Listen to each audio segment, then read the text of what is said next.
a canary yellow Mark V Lincoln Continental. Wow. with burgundy leather interior. So one day, like when I was about 8, 7 or 8, I'm in the car with my grandmother, and we go to the store. We get to the store, we get out, go in, she gets what she's getting, come back in the car. She puts the car in reverse, backs out of the space, puts the car in drive, steps on the gas, clicking noise, and the engine just races, but the car doesn't go anywhere. At this day and age, that is the moment where you either call AAA or your friend who's a mechanic or what have you. My grandmother put the car in reverse and backed up all the way home.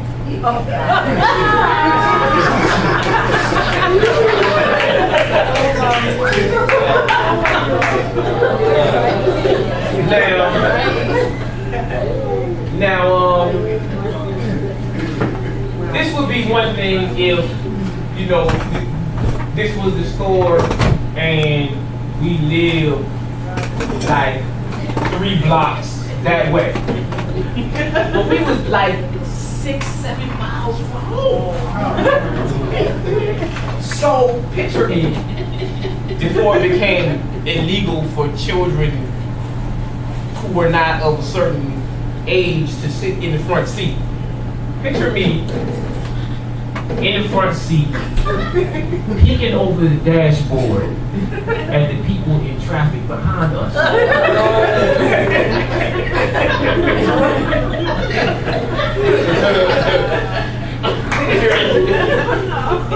My grandmother putting on the right signal to make left turn.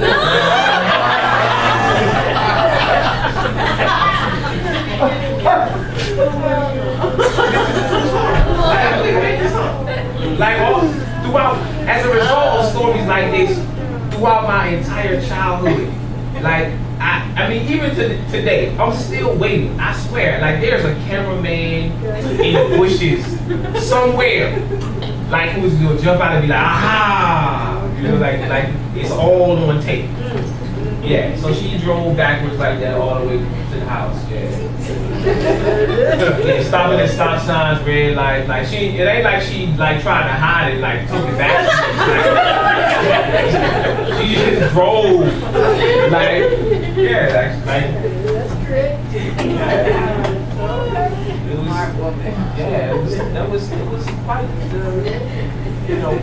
I mean, stuff like that, it was normal for me in my childhood. It wasn't until, I got older and then I kind of like looked at the lives of people around me. I was like, this stuff don't happen everywhere. Nobody is driving backwards with their grandma. Like, okay, so this is for my grandma. My grandmother was an amazing woman. A labyrinth of mysterious life. Brown eyes staring through me with ease, she would set me at ease. Her slow speech and gentle hands impart an old wisdom from the deep North Carolina countryside. Black people would gather around Thomasine like a campfire, still yet moving to a warm rhythm. Her right shoulder was my favorite. After school program to lean on for affection, she would kiss the wounds beneath unbroken skin, mending my secret pieces of anguish.